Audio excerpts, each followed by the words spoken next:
இதில் வந்து நமக்கு இந்த ப்ரோக்ராம் பார்க்குறவங்க கூட தயவு செஞ்சு நான் என்ன சொல்லிக்க ஆசைப்பட்றேன், நீங்கள்லாம் இந்த மாதிரி இந்த மாதிரி அனாத ஆசிரமங்களுக்கு மற்ற இடங்களுக்கு போய் பார்க்கணும். நீங்கள் என்ன செய்றீங்கிறது அர்த்தம் இல்லை, போய் பார்க்கணும்.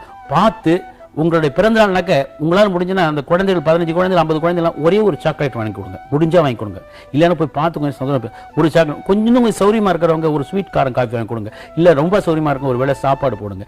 அப்புறம் அடிக்கடி அங்கே போயிட்டு இருந்தீங்கன்னா யாரும் பார்க்க வரமாட்டாங்க, அந்த குழந்தைகளையோ அந்த நோயுற்றவர்களையோ கைகால் விளங்காதவங்களையோ இவங்களாம் பார்க்கறதுக்கு ஆளுங்களாம் வரமாட்டாங்க. நம்மளாம் எப்போது உனக்கு போனோம்னா கொஞ்சம் ஒரு அரை மணி நேரம் 10 நிமிஷம் பேசிட்டு இருந்தோம்னா they will feel happy. In fact நான் பல இடத்துல போயிருக்கேன், மனநிலை சரியில்லாத குழந்தைகள் அவங்க வந்து நான் வந்தவனை ரெக்கக்னைஸ் பண்ணி கைதட்டி சிரிப்பாங்க. அவங்களுக்கு அதான் முடியும், அதாவது பழக்கப்பட்ட ஃபேஸுங்கிற அளவுக்கு.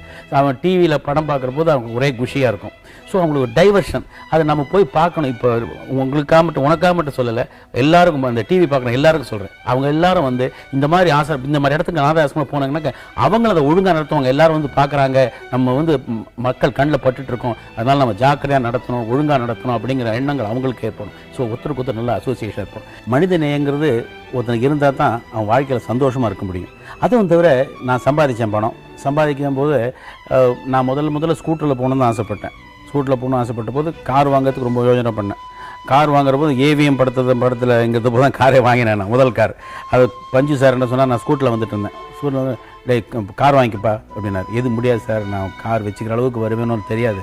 இப்போ scooter I can maintain, okay sir. அவனை ஹே நீ செத்தா பரவாயில்லப்பா, உன்னை வச்சு நான் 10 ப்ரொடியூசர் செத்துப்போம், அதுக்கு அவனுக்காக நான் சொல்கிறேன். அதாவது நான் படங்கள் நடிச்சிட்டு இருக்கேன், புதுக்குன்னு ஏதாவது ஆயிடுச்சுன்னு சொன்னாங்க அந்த ப்ரொடியூசர்ஸ்லாம் அவஸ்தப்படுவாங்க. அவங்க பல லட்சங்கள் அதில் முடைக்கிறாங்க இல்லையா.